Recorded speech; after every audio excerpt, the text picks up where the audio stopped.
ನಮ್ಮ ದೇವರು ಕರ್ತನಾದ ಯೇಸು ಕ್ರಿಸ್ತನ ನಾಮದಲ್ಲಿ ಅನುದಿನದ ಆಹಾರ ಪ್ರಿಯರಿಗೆ ಪ್ರೀತಿಯ ಶುಭಾಶಯಗಳು.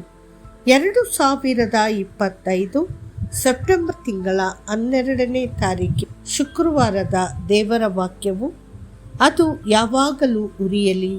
ಯಜ್ಞವೇದಿಯ ಮೇಲೆ ಬೆಂಕಿ ಯಾವಾಗಲೂ ಉರಿಯುತ್ತಿರಬೇಕು, ಅದು ಎಂದಿಗೂ ಆರಬಾರದು. ಯಾಜಕಕಾಂಡ 6:13. ಹಳೆಯ ಒಡಂಬಡಿಕೆಯಲ್ಲಿ ಗೂಡಾರದಲ್ಲಿರುವ ಬಲಿಪೀಠದ ಮೇಲಿನ ಬೆಂಕಿ ನಿರಂತರವಾಗಿ ಉರಿಯುತ್ತಿರಬೇಕು ಮತ್ತು ಎಂದಿಗೂ ನಂದಿಸಬಾರದು ಎಂದು ಕರ್ತನು ಮೋಶೆಗೆ ಆಜ್ಞಾಪಿಸಿದನು. ಹೌದು, ಈ ಬೆಂಕಿಯನ್ನು ನಂದಿಸಬಾರದು. ಎಲ್ಲ ಸಮಯದಲ್ಲೂ ಉರಿಯುತ್ತಿರಬೇಕಾದ ಬೆಂಕಿ. ಅದು ಉನ್ನತ ವಿಶೇಷ ಸ್ವಭಾವದ ಬೆಂಕಿಯಾಗಿತ್ತು. ಕೆಲವು ಕಾಡುಗಳಲ್ಲಿ ಕಾಡ್ಗಿಚ್ಚು ಉಂಟಾದಾಗ ಸಾವಿರಾರು ಮರಗಳು ಸುಟ್ಟು ಬೂದಿಯಾಗುತ್ತವೆ. ಅದು ವಿನಾಶಕಾರ ಬೆಂಕಿ. ಆದರೆ ಕರ್ತನು ಇಲ್ಲಿ ಆಜ್ಞಾಪಿಸಿದ ಬೆಂಕಿಯು ನಾಶ ಮಾಡುವ ಬೆಂಕಿಯಲ್ಲ, ಬದಲಾಗಿ ವಿನಾಶವನ್ನು ತಡೆಯುವ ಬೆಂಕಿಯಾಗಿತ್ತು. ಹಲವು ವರ್ಷಗಳ ಹಿಂದೆ ಇರಾಕ್ ಅಧ್ಯಕ್ಷ ಸದ್ದಾಮ್ ಹುಸೇನ್ ಕುವೈತ್ನಲ್ಲಿನ ತೈಲ ಬಾವಿಗಳ ಮೇಲೆ ಬಾಂಬ್ ದಾಳಿ ನಡೆಸಿ ಅವುಗಳನ್ನು ಒತ್ತಿ ಉರಿಸಿದ್ದನು. ಅದು ವಿನಾಶಕಾರ ಬೆಂಕಿ. ಅದನ್ನು ನಂದಿಸಬೇಕಾಗಿತ್ತು. ಅದನ್ನು ನಂದಿಸದಿದ್ದರೆ ವಾತಾವರಣವು ಇಂಗಾಲದ ಡೈಆಕ್ಸೈಡ್ನಿಂದ ತುಂಬಿ ಪರಿಸರವನ್ನು ಹಾನಿಗೊಳಿಸುತ್ತಿತ್ತು ಮತ್ತು ಮಾನವೀಯತೆಯ ಆರೋಗ್ಯಕ್ಕೆ ಹಾನಿ ಮಾಡುತ್ತಿತ್ತು. ಕೊನೆಗೂ ಅಮೆರಿಕನ್ನರು ಸದ್ದಾಮ್ ಹುಸೇನ್ ಹೊತ್ತಿಸಿದ ಬೆಂಕಿಯನ್ನು ನಂದಿಸಿದರು.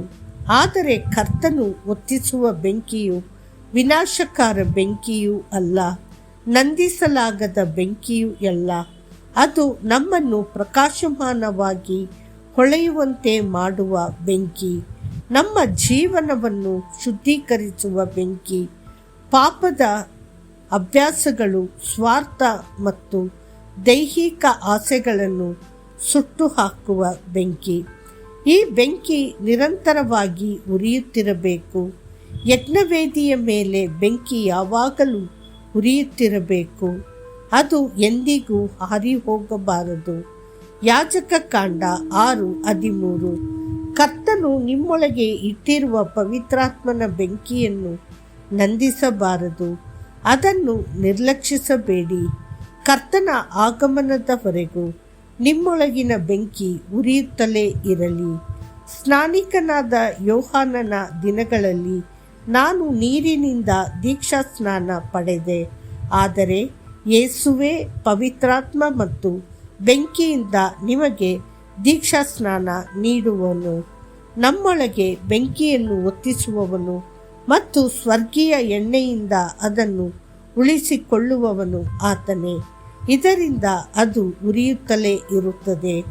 ಪಂಚಾಶತ್ತಮ ದಿನದಂದು ಸುಮಾರು 120 ಶಿಷ್ಯರು ಮೇಲಿನ ಕೋಣೆಯಲ್ಲಿ ಶ್ರದ್ಧೆಯಿಂದ ಪ್ರಾರ್ಥಿಸುತ್ತಿದ್ದಾಗ ಈ ಬೆಂಕಿಯು ಬಲವಾದ ಗಾಳಿಯ ಶಬ್ದದೊಂದಿಗೆ ಇಳಿದು ಬಂದಿತು.